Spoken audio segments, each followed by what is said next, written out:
Mi'raj. Sebelum kita ceritakan bagaimana terjadinya lengkapnya kejadian Isra dan Mi'raj, bagi para ikhwah, kalau ingin melihat cerita lengkapnya lagi, lihat kepada 3 buku yang Anda sebutkan sekarang. Buku yang pertama dengan judul As-Sahih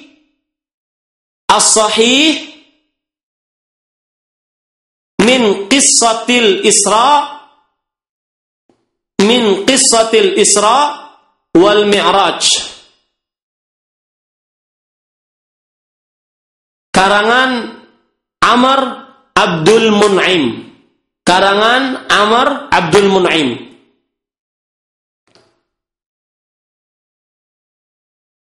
Kemudian ada kitab yang kedua yang dikarang oleh Muhammad At-Tarhuni,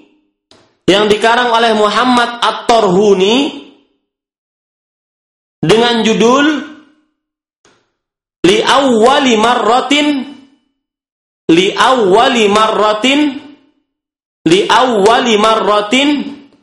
Al-Isra wal Mi'raj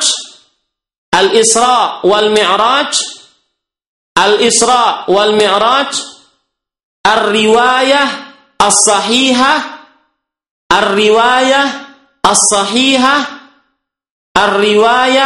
as-sahihah al-mutakamilah al-wahidah.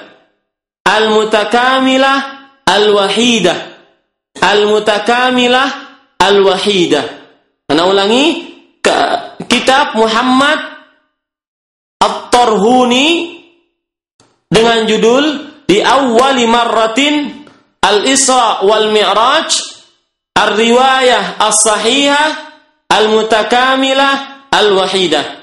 Kitab yang kedua karangan Syekh Muhammad Nasiruddin Al-Albani, pakar hadis pada abad ini rahimahullahu taala,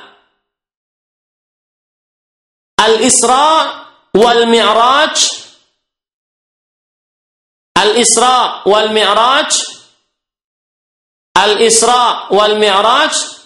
wa dzikri ahaditsihima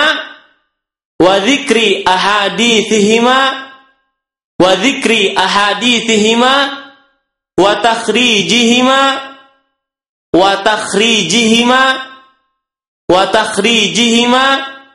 wa bayani sahihiha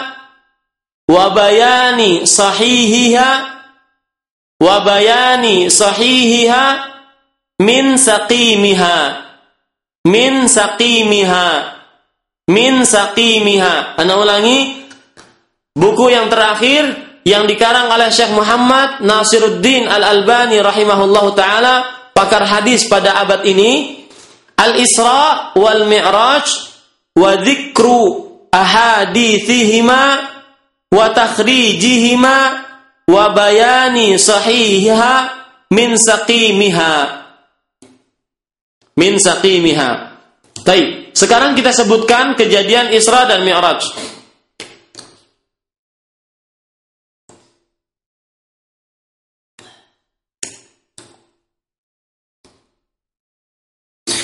Nabi Muhammad sallallahu alaihi wasallam bersabda,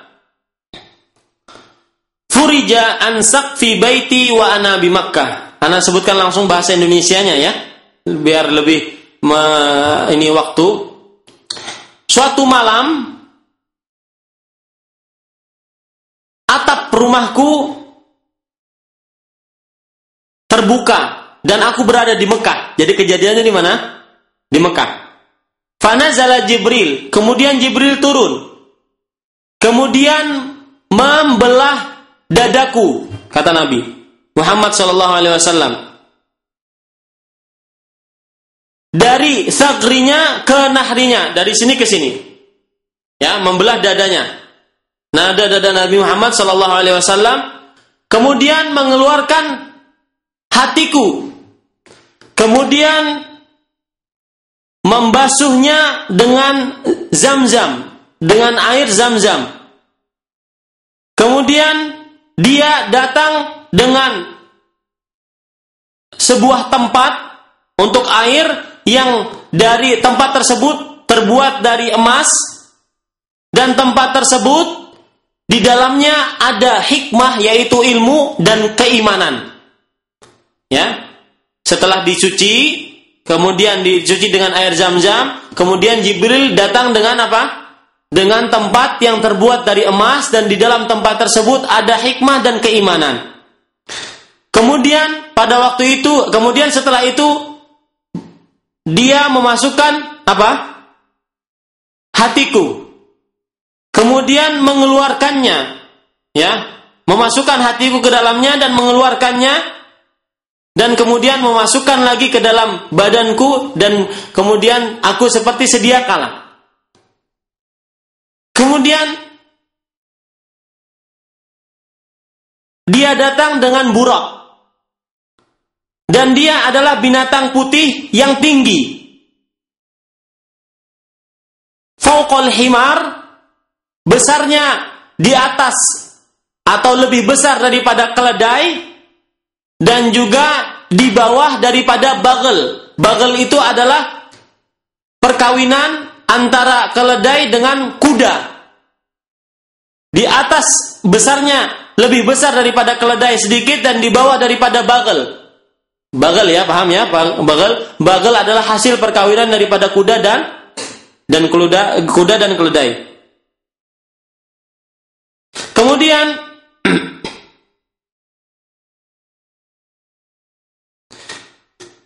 aku pun datang ke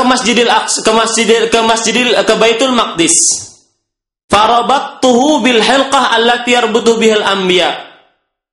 Kemudian kemudian dia, ya, mengikatkan burak tersebut dengan hilqah, dengan tali, sebagaimana para nabi pun mengikatkannya di situ. Paham ini para ikhwan sekalian? Baik. Kemudian aku masuk masjid dan sholat 2 rakaat.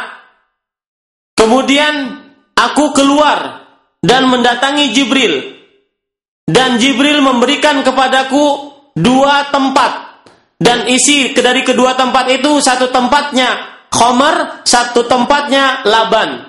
Khamar adalah sesuatu yang memabukkan, dan laban adalah sesuatu yang menyehatkan. Maka aku pun memilih laban. Dan Jibril, setelah aku memilih laban, yaitu memilih susu, Jibril berkata, engkau telah memilih fitrah. Kalau seandainya, kemudian, ya, di dalam riwayat yang lain bahwasanya kalau seandainya engkau memilih khamar, maka seluruh umatmu akan mabuk. Dan kalau seandainya engkau memilih air, seluruh umatmu akan tenggelam. Di dalam riwayat yang lain. Kemudian aku pun dibawa naik, ya, naik ke atas langit. Dan perhatikan, di sini saya menyebutkan naik ke atas langit. Ya, di sini tidak disebutkan beliau naik dengan burak, karena ada riwayat bahwasanya beliau naik dengan tangga. Ya, kemudian Nabi Muhammad Jibril alaihissalam meminta untuk dibukakan. Kemudian pintu di langit yang pertama berkata, orang yang menjaga atau malaikat penjaga langit yang pertama berkata, "Man anta?" Siapa engkau? Jibril berkata, "Aku Jibril." Kemudian siapa orang yang bersama kamu? Kemudian Jibril berkata, "Muhammad sallallahu alaihi wasallam." Kemudian apakah dia telah diperintahkan apakah dia telah diperintahkan untuk diutus ke sini? Ya. Kemudian iya, dia telah diperintahkan untuk diutus ke sini. Kemudian dibukakan langit pintu yang pertama. Ya. Ternyata setelah dibukakan langit pintu yang pertama, ada seorang laki-laki duduk. Di samping kanannya itu aswadah, sesuatu yang hitam, dan di samping kirinya sesuatu yang hitam juga. Yang saya pahami aswadah adalah sesuatu yang hitam. Wallahu alam kalau seandainya saya salah. Kemudian apabila seseorang laki-laki yang duduk ini melihat ke kanan, dia tertawa. Apabila dia melihat ke kiri, maka dia menangis. Kemudian dia berkata kepadaku, "Selamat datang wahai Nabi yang soleh dan anakku yang soleh." Kemudian aku berkata kepada Jibril, wahai Jibril, siapakah ini? Siapa yang berkata pada waktu itu? Nabi Muhammad SAW. Wahai Jibril, siapakah orang yang duduk ini? Kata Jibril, ini adalah Adam alaihissalam. Ya, beliau ketika melihat ke kanan, beliau itu menangis dan tertawa, dan melihat ke kiri, apa? Menangis. Kenapa? Karena setiap beliau melihat ke kanan, ahlul yamin, ya, itu adalah ahlul jannah, ya, penduduk surga. Dan setiap beliau melihat ke kiri, maka beliau melihat bahwasanya ahlun nar, penduduk neraka, maka beliau pun menangis. Paham ini para ikhwan sekalian? Kemudian aku naik ke langit yang kedua, dan Jibril minta dibukakan. Kemudian orang yang di pintu berkata, atau malaikat yang di pintu berkata, siapa Anda? Jibril menjawab, aku adalah Jibril. Dan siapa orang yang bersama kamu? Yang bersama saya adalah Muhammad sallallahu alaihi wasallam. Apakah dia telah diutus? Iya, dia telah diutus. Kemudian dibukakan pintu. Dan ternyata di pintu yang kedua, atau di langit pintu yang kedua, terdapat anak pamannya Nabi Muhammad SAW. Siapa? Isa bin Maryam dan Yahya bin Zakaria. Ya, Isa bin Maryam dan Yahya bin Zakaria. Kemudian kedua-duanya mengucapkan selamat datang kepada Nabi Muhammad SAW dan berdoa akan kebaikan Nabi Muhammad SAW. Kemudian beliau ke langit yang ketiga dan Jibril meminta untuk dibukakan seperti yang terjadi, ya, sama ceritanya. Kemudian setelah dibukakan pintu langit yang keempat, ternyata di sana ada Nabi Yusuf alaihissalam. Ya. Dan Nabi Muhammad SAW berkata, "Idza huwa qad u'tiya syatrul husn." Ternyata Nabi Yusuf telah diberikan setengah daripada kebaikan. Setengah daripada ketampanan. Seluruh manusia dikumpulkan, itu satu, ya, setengahnya itu dimiliki oleh siapa? Setengahnya itu dimiliki oleh Nabi Yusuf alaihi salatu wassalam. Ya. Kemudian Nabi Yusuf alaihi salatu wassalam, beliau memberikan selamat datang kepadaku dan berdoa kebaikan akanku. Kemudian kami ke langit yang keempat, seperti itu juga sama. Dan dibukakan langit yang keempat, ternyata ada Nabi Idris alaihissalam. Kemudian Nabi Idris alaihissalam memberikan selamat kepadaku, selamat datang, dan berdoa akan kebaikanku. Allah Subhanahu wa taala berfirman, Nabi Idris belum meninggal, ya. Wa rafa'nahu makanan 'aliyya. Dan Allah Subhanahu wa taala berfirman dalam surat Maryam ayat 57, dan kami tinggikan dia, yaitu Idris, pada tempat yang tinggi, yaitu di langit yang keberapa? Yang keempat. Kemudian naik lagi ke langit yang kelima, seperti itu juga, siapa kamu? Jibril. Kemudian siapa bersama kamu? Muhammad. Seperti itu. Ternyata di dalamnya ada Nabi Harun alaihissalam dan mengucapkan selamat datang kepadaku dan berdoa akan kebaikanku. Kemudian naik ke langit yang keenam, terdapat di dalamnya Nabi Musa alaihissalam, ya. Kemudian mengucapkan kebaikan, selamat datang kepadaku dan mengucapkan atau berdoa akan kebaikanku. Dan ketika aku melewati Nabi Musa, kata Nabi Muhammad SAW, ketika aku melewati Nabi Musa, beliau menangis. Nabi Musa alaihissalam menangis. Kemudian dikatakan kepada Nabi Musa, kenapa engkau menangis? Ya, Nabi Musa pun menjawab, saya menangis karena ada seseorang yang diutus setelah saya, yang mana masuk surga dari umatnya lebih banyak daripada umatku. Mudah-mudahan kita termasuk di dalam